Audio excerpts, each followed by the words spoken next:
जगह जगह दिखाई देते हैं। छुपते छुपाते वह बालक किसी तरह से राजमहल पहुंच जाते हैं। द्वारपाल रोकते हैं और पूछते हैं, कैसे आना हुआ आपका, क्या कार्य है आपको? तो वह कहते हैं, हमें राजा जी से मिलना है। तो द्वारपाल कहते हैं, सामने बागीचे में टहल रहे हैं, जाइए और मिल लीजिए। राजा रानी भ्रमण कर रहे होते हैं। सुबह का समय होता है। तो वह ब्राह्मण बालक जाते हैं और राजा साहब से कहते हैं कि राजा जी, हम आपके लिए उपहार लेके आए हैं। यह कड़ा हम आपको उपहार स्वरूप देना चाहते हैं। उन्होंने जैसे ही कड़ा राजा साहब को दिया तो रानी साहब साथ में थी।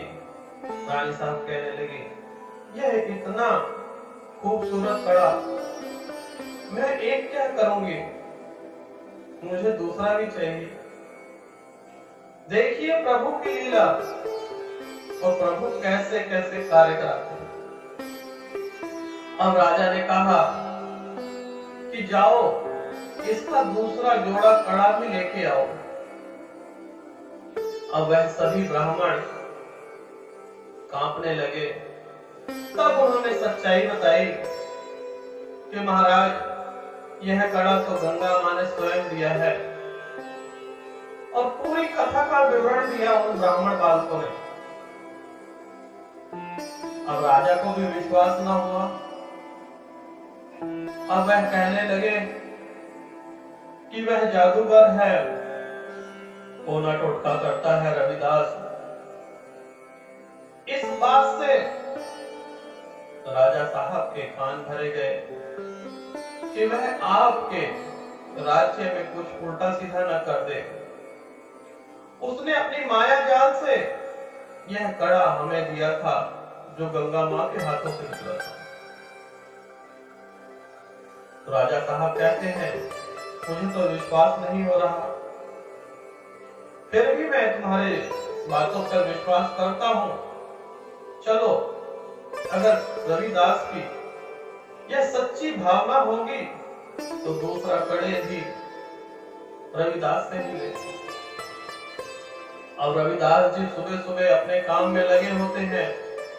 उनके सैनिक आते हैं और कहते हैं कि आपसे मिलने के लिए राजा साहब आए।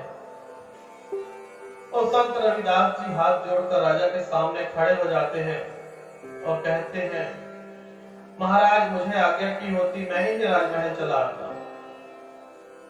तब राजा कहते हैं कि यह कड़ा जो इन ब्राह्मण बालकों ने मुझे उपहार स्वरूप दिया है, यह कह रहे हैं कि यह कड़ा गंगा मां ने तुम्हें देने को कहा था, लेकिन इन बालकों ने मुझे उपहार स्वरूप दिया है। लेकिन रानी साहब को यह कड़ा बहुत पसंद है, इसकी दूसरी जोड़ी कड़े की मुझे दो। अब संत रविदास जी रोने लगे कि गंगा मां ने मुझे स्वयं उपहार स्वरूप दिया और वह भी इतना सुंदर कड़ा। रोते रोते वह अपना व्याख्यान करते गए राजा साहब के पास और राजा साहब से कहने लगे कि मैं कोई मायावी नहीं हूं। लेकिन राजा और ब्राह्मण यह बात सुनने को तैयार ही नहीं थे।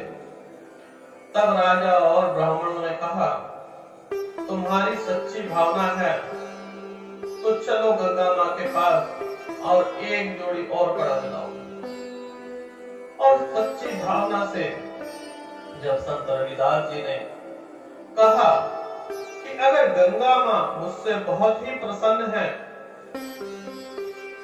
और गंगा मां ने मेरे लिए उपहार भेजा है, तो मुझे गंगा तट पर जाने की जरूरत नहीं है। अगर गंगा मां ने मेरे लिए यह दया की है तो आज उस भक्त की लाज रखने के लिए इस कठौती से भी गंगा मां प्रकट होंगी। और संत रविदास जी ने वहां पर गंगा मां को कहा कि गंगा मां मेरी लाज रख लो। इस रविदास को इस कठौती में दर्शन दो। ऐसा ही हुआ, उस कठौती में से गंगा मां ने एक उपहार स्वरूप दूसरा कड़ा भी निकाला, जिसे संत रविदास जी ने लेकर राजा को दिया। तो जहां पर सच्ची भावना होगी वहां पर गंगा मां प्रकट हो जाती हैं। अगर मन में मैल है तो जितने भी तीर्थ धाम कर लीजिए, कोई फायदा नहीं। मन चंगा कठौती में गंगा। राजा जी बहुत खुश हुए उपहार पाके और उन ब्राह्मणों को सजा भी दी। तो आपको क्या सीख मिली कि आपके मन में सच्ची भावना है तो गंगा मां आपके पास स्वयं चल कर आती है।